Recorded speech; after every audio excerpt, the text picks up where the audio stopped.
Buenos días, siendo hoy el día viernes 21 de octubre del año 2022, a las 9 horas damos inicio a la 28ª sesión extraordinaria de la Sala Colegiada Civil y Familiar del Tribunal Superior de Justicia del Estado. Hago constar que se encuentran reunidos los integrantes de la Sala, la magistrada primera, maestra Lizeth Mimense Herrera, la magistrada segunda, licenciada en Derecho, María Carolina Silvestre Canto Valdés, y el magistrado tercero, licenciado en Derecho, Alberto Salum Ventre.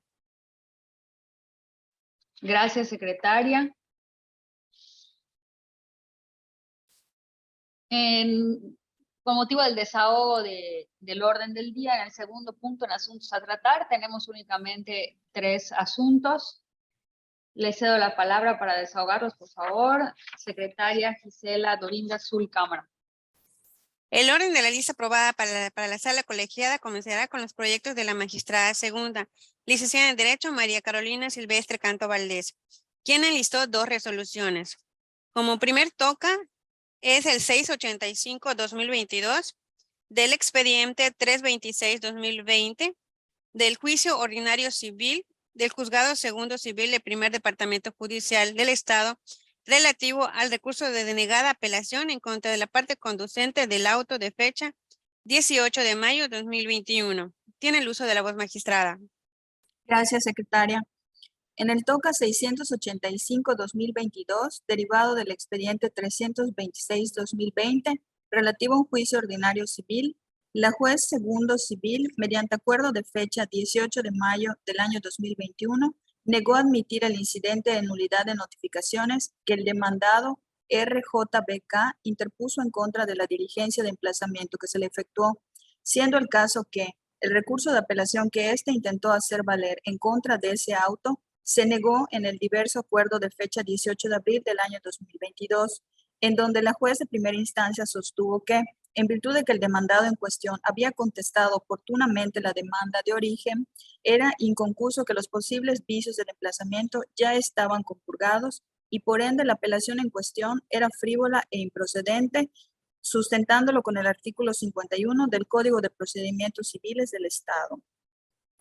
En resumen de los agravios, el demandado RJBK interpuso el recurso de denegada apelación, arguyendo como argumentos de manera medular que el recurso de apelación que intenta hacer valer en contra del desechamiento del incidente en cuestión no es frívolo ni tampoco es improcedente, en tanto se debe considerar que la actuación que pretende controvertir sí le causa serios perjuicios por cuanto se encuentra relacionada con una de las formalidades esenciales del procedimiento de mayor relevancia para garantizar su derecho de audiencia, como lo es el emplazamiento, añadiendo que la juez natural debió advertir el contenido de los artículos 37, 38 y 483 del Código de Procedimientos Civiles del Estado. Del estudio realizado, tales argumentos resultan fundados y para ello basta observar que nuestra legislación civil, si bien no contempla expresamente como apelables los autos en los que se desecha un incidente de nulidad de notificaciones, pues solo prevé como recurribles en apelación las resoluciones que al efecto decidan tales incidentes, no menos verídico resulta que existe jurisprudencia sustentada por el segundo tribunal colegiado del sexto circuito de rubro incidente de nulidad, desechamiento del artículo 159, fracciones quinta y onceava de la Ley de Amparo, en la que se sostiene que tanto la resolución que desecha un incidente de nulidad de actuaciones como la diversa en la que se resuelve como infundado son equiparables y causan un mismo perjuicio. Así, de esta manera, aplicando de manera análoga este criterio judicial, válidamente se puede estimar que el recurso no resulta frívolo y tampoco improcedente, pues se actualiza paralelamente tanto el perjuicio previsto en el numeral 371 del Código de Procedimientos Civiles en el Estado, como el supuesto contemplado en el artículo 376 del propio ordenamiento legal. Bajo este contexto, el sentido de la resolución que se propone es revocar la calificación del grado efectuada por la juez de primera instancia en el auto de fecha 18 de abril del año 2022, debiendo admitirse el referido recurso de apelación y, por lo tanto, remitirse copia certificada de la presente resolución a la jueza de origen para que proceda a tramitar el mismo conforme lo establece el artículo 389 del Código de Procedimientos Civiles del Estado. Procedemos a la votación. Aprobado. El proyecto del TOCA 685-2022 se aprueba por unanimidad de votos. Continuando con el número 2 de la lista, que es el TOCA 687-2022, relativo al expediente 298-2021 del juicio ordinario civil del Juzgado Tercero Civil del Primer Departamento Judicial del Estado, relativo al recurso de denegada apelación en contra del auto de fecha 30 de mayo del año 2022. Tiene el uso de la voz magistrada. Gracias. En el auto de fecha 14 de junio de esta anualidad, se razonó que no se admite recurso de apelación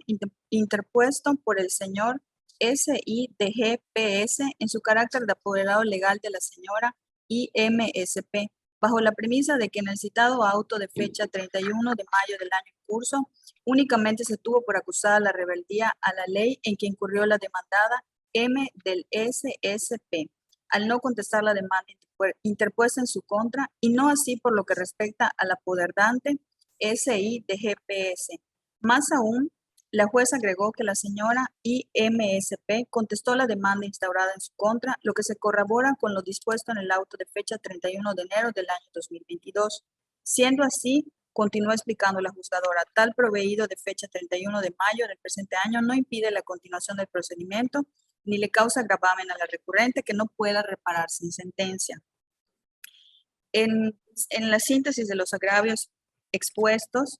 el apoderado de la inconforme sostuvo en su escrito que presentó a nombre de la recurrente IMSP que esta es su hermana y codemandada de M del SSP y que por lo tanto es vocera de la misma, quien, asegura el apoderado, se encuentra indefensa ya que, cito textualmente, padece de sus facultades mentales. De ahí que se insta en que dicho recurso de apelación no es caprichoso ni notoriamente improcedente, pues por el contrario, trata de lograr acceso a la justicia a la señora M del SSP a través de su hermana, la recurrente, pues no es justo que una señora, y cito textualmente, con discapacidad mental, sea sujeta a un procedimiento de esta naturaleza. En el estudio realizado, se propone declarar inoperantes los agravios hechos valer, pues al admitirse la contestación de la demanda que efectuó la inconforme, como en su caso de la reconvención o contrademanda que hizo valer en contra de la parte actora, la juez le negó la pretensión de que se paralizara tal juicio ordinario civil. Hasta entonces, la señora M del SSP sea declarada en estado de interdicción y se le designe un tutor para que defienda sus derechos como legalmente corresponda, ya que la juez consideró que dicha petición no correspondía al trámite a seguir en el presente asunto, dejándole a salvo sus derechos para que los ejercite en la forma y vía que proceda. Mismo acuerdo que, según las constancias de origen y que se diga lo contrario en el escrito de expresión de agravios, no fue impugnado por la hoy recurrente. Además, es de destacarse que, dado lo sumarísimo que es el trámite del recurso de negada apelación, no es factible que se pueda acreditar debidamente el grado y particularidades de la incapacidad o discapacidad de M del SSP, así como en su caso la representación bajo la figura de su tutora, provisional o definitiva, que la recurrente IMSP obtuviera respecto de su citada hermana, sin que sea obvio señalar que, como tuvo bien a razonar la jueza de primera instancia, el auto respecto del cual se le negó la oportunidad de apelar al inconforme no le causa agravio personal y directo alguno, ni impide la continuación del procedimiento ordinario en cuestión. Siendo así, el sentido de la resolución que se propone es confirmar la calificación del grado efectuada por la juez de primera instancia en el auto de fecha 14 de junio del año 2022, que le negó el recurso de apelación que hizo valer en contra del auto de fecha 30 de mayo de este mismo año. Esto dentro del expediente 298-2021, relativo al juicio ordinario civil promovido por LADGPS en contra de M del SSP y de la hoy recurrente. Se procede a la votación. Aprobado. Aprobado. El proyecto del TOCA 687-2022 se aprueba por unanimidad de votos. Continuando con el TOCA número 3, el listado correspondiente al magistrado tercero, licenciado en Derecho, Alberto Salum Bentre, que es referente al TOCA número 509-2022, relativo al expediente 14-2020 del Juzgado Segundo de Oralidad Familiar del Primer Departamento Judicial del Estado, referente a la apelación en contra del auto de fecha 26 de abril del año 2022. Tiene el uso de la voz, magistrado. Gracias, buenos días. Bueno, Buenos días. como bien mencionan, el procedimiento es un procedimiento especial de divorcios incausales solicitado por JKVG para disolver el vínculo matrimonial que la unía con GECP.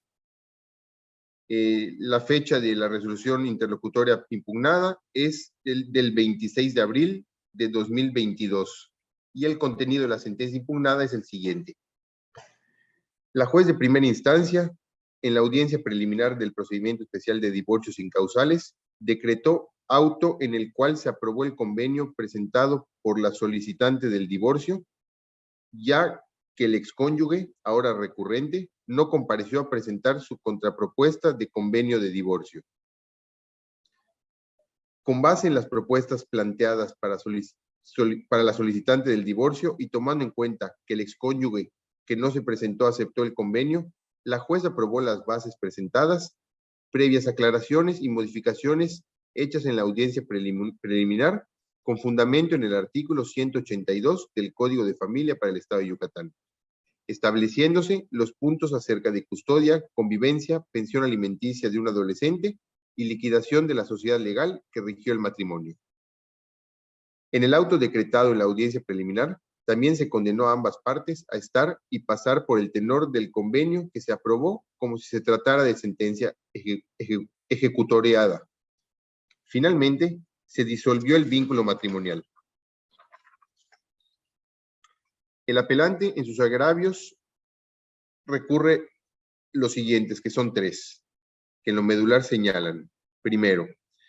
en la determinación de la juez, no consideró que el adolescente no vive con su madre, sino con su abuela materna. Es decir, no se cercioró de la situación del menor de edad